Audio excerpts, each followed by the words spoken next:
नमस्कार। आदरणीय पत्रकार साथियों, प्रदेश कांग्रेस के निर्देशानुसार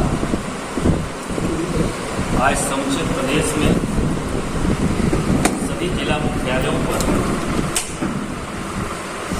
कांग्रेस पार्टी का भारतीय जनता पार्टी की सरकार के द्वारा चलाए जा रहे विकास यात्रा को लेकर यह प्रेस वार्ता हम लोगों ने बुलाया। हमारे साथ पूर्व जिला कांग्रेस कमेटी के अध्यक्ष आदरणीय श्री रामचंद्र शर्मा जी, पूर्व महापौर आदरणीय श्रीमती रेणु शाह जी, पूर्व जिला पंचायत अध्यक्ष आदरणीय मधु शर्मा जी,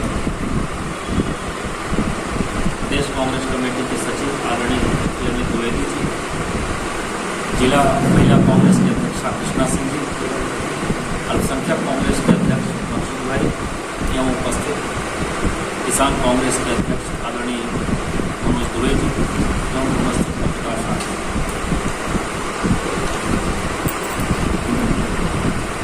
भाजपा के द्वारा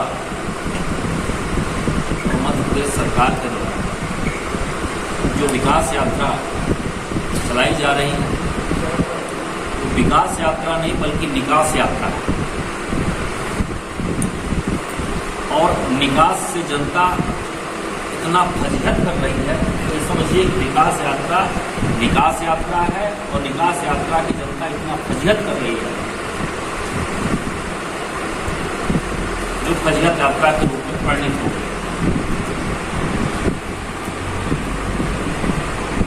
2023 में यह भाजपा की विकास यात्रा नहीं निकास यात्रा है, जिसे जनता ने फजीहत यात्रा बना दिया। आ रहे हैं कमलनाथ, जा रहे हैं घोटालेबाज। आ रहे हैं कमलनाथ, जा रहे हैं घोटालेबाज। शिवराज सिंह चौहान की विश्वासघात की सरकार को जनता उखाड़ फेंकेगी। कमलनाथ जी की 15 महीने की सरकार से हिसाब मांगने वाले शिवराज सिंह जी से जनता मांग रही है 195 महीने का सरकार का हिसाब। 195 महीने का सरकार का हिसाब। भाजपा की तथाकथित विकास यात्रा को मध्य प्रदेश की जनता ने निकास यात्रा बना दी। मध्य प्रदेश के इतिहास में सबसे ज़्यादा असफल और धिक्कार पाने वाली यात्रा को और कोई नहीं रही, इससे ज़्यादा कोई नहीं रही। कोई जिला ऐसा नहीं रहा जहां भारतीय जनता पार्टी की विकास यात्रा का जनता ने विरोध न किया। कहीं यात्रा को काले झंडे दिखाए गए, कहीं भाजपा कार्यकर्ताओं ने ही भ्रष्टाचार की शिकायत की, कहीं पर अश्लील नृत्य करके भीड़ जुटाने की कोशिश की गई। जगह जगह जनता शिकायत कर रही है, बिजली नहीं है, पानी नहीं है, प्रधानमंत्री आवास का पैसा नहीं आया है, फसल बीमा नहीं मिला है, किसानों की हालत खराब है। सीधी में मुख्यमंत्री जी के कार्यक्रम के दौरान जब लोगों ने अपनी समस्या सुनाई तो उन पर लाठीचार्ज किया। उज्जैन में मुख्यमंत्री जी के कार्यक्रम में दिल्ली से आई एक महिला पत्रकार के साथ अत्यंत अशोभनीय व्यवहार किया गया, वो भी महिला पत्रकार साथ। मुख्यमंत्री शिवराज सिंह चौहान और पूरा भारतीय जनता पार्टी से कुछ सवाल पूछना चाहता हूँ आपके माध्यम से। 18 साल की भाजपा सरकार, 215 महीने की भाजपा सरकार, 195 महीने से शिवराज सिंह चौहान मुख्यमंत्री जनता को हिसाब नहीं दे रहे। ये हमारा पहला सवाल। दूसरा सवाल, हिसाब कब देते हैं? जब कोई कार्य बताने लायक नहीं होता। तीसरा सवाल, विकास यात्रा को जनता ने भाजपा की निकास यात्रा बना दिया। चौथा सवाल, 18 साल का हिसाब नहीं दे रहे हैं, जबकि कमलनाथ जी अपने मंच से चुनौती दे रहे हैं कि शिवराज जी मंच पर खड़े हो जाइए, आप अपने 18 साल का हिसाब दीजिए, मैं अपने 15 महीने का हिसाब देने को तैयार हूँ। अर्थात भारतीय जनता पार्टी के 215 महीने की सरकार, 195 महीने की शिवराज सरकार हिसाब मांग रही है कांग्रेस से 15 महीने। पहले आप 215 महीने का हिसाब दें और हमारे पूर्व मुख्यमंत्री आदरणीय कमलनाथ जी 15 महीने की सरकार का हिसाब देने को तैयार हैं। शिवराज जी रोज प्रश्न पूछने की नौटंकी कर रहे हैं। सरकार को जवाब देना चाहिए, पर विपक्ष से सवाल कर जनता के साथ मजाक कर रहे हैं। सरकार भारतीय जनता पार्टी की चल रही है, 215 महीने से चल रही है, और विपक्ष से वो सवाल कर रहे हैं। ये कौन सी नौटंकी है?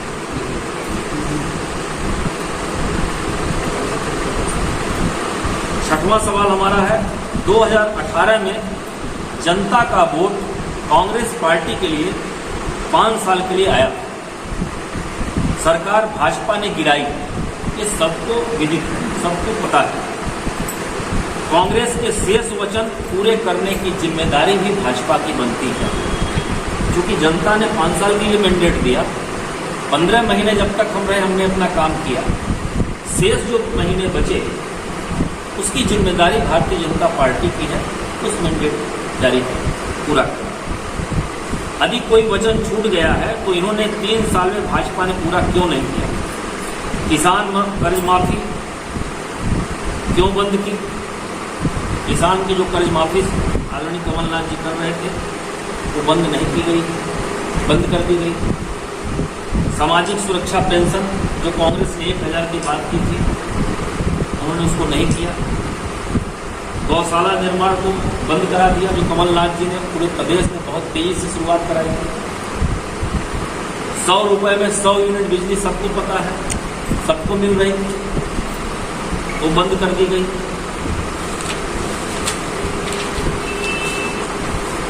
सातवां सवाल है, भाजपा को 18 साल का हिसाब देना चाहिए और सरकार चुराने के बाद कांग्रेस के वचन पूरे क्यों नहीं किए, इसका भी जवाब देना चाहिए। जो खरीद फरोख्त की सरकार इन्होंने सरकार गिरा के कांग्रेस की बनाई, उसका भी हिसाब इनको देना चाहिए। ऐसा व्यक्ति मुख्यमंत्री है जो घोषणा की मशीन है, झूठ बोलने की मशीन है, घोटाले की मशीन है, भ्रष्टाचार की मशीन है, जनता को गुमराह करने की मशीन है। ऐसा व्यक्ति मुख्यमंत्री है। 9वां सवाल, प्रदेश का सत्यानाश कर दिया, किसानों का सत्यानाश, युवाओं का सत्यानाश, निवेश का सत्यानाश, उद्योग एवं व्यापार का सत्यानाश, गौवंश का सत्यानाश, नर्मदा का सत्यानाश, नदियों का सत्यानाश, शिक्षा एवं स्वास्थ्य का भी सत्यानाश इन्होंने किया। 10वां सवाल हमारा उनसे है, मध्य प्रदेश के घोटाला प्रदेश मध्य प्रदेश को बना दिया गया। जो मध्य प्रदेश का देश की क्षितिज पर आज चेहरा है, तो घोटालेबाज सरकार के नाम से दिखता है। 150 से अधिक घोटाले हो चुके हैं। जो बच्चे पैदा नहीं हुए, अजन्मे बच्चे के साथ आयुष्मान घोटाला हुआ, जन्मे बच्चे के साथ पोषण आहार घोटाला हुआ, स्कूली बच्चों के साथ छात्रवृत्ति का घोटाला हुआ, यूनिफॉर्म घोटाला हुआ, युवाओं के साथ व्यापम का घोटाला हुआ, भर्ती का घोटाला हुआ, भगवान के साथ भी घोटाला हुआ, महाकाल घोटाला, पेंशन घोटाला, महिलाओं के साथ घोटाला, जैसे कन्यादान योजना टेंडर घोटाला हुआ, बिजली घोटाला, पेंशन घोटाला, जन जन के साथ घोटाला, स्वास्थ्य घोटाला, बिजली घोटाला, राशन घोटाला, कोरोना घोटाला, नर्मदा के साथ घोटाला, वृक्षारोपण घोटाला, नर्मदा परिक्रमा घोटाला, किसानों के साथ घोटाला, खाद बीज और यूरिया का घोटाला, भावनांतर घोटाला, बलराम तालाब घोटाला, मजदूरों के साथ मनरेगा का घोटाला, निर्माण में घोटाला, कारम डैम में घोटाला, नल जल योजना का घोटाला, स्मार्ट सिटी का घोटाला। ये प्रदेश स्तर के घोटाले हैं। सिंगरौली और तो अलग है, उसको ये बात हम करेंगे। भाजपा की जो असफलताएं हैं वो दिख रही हैं। शिक्षा के क्षेत्र में मध्य प्रदेश की सड्डी है। ये हम नहीं कह रहे हैं, ये मध्य प्रदेश सरकार जवाब दी। जो उनका आंकड़ा आया उस आंकड़े में शिक्षा के क्षेत्र में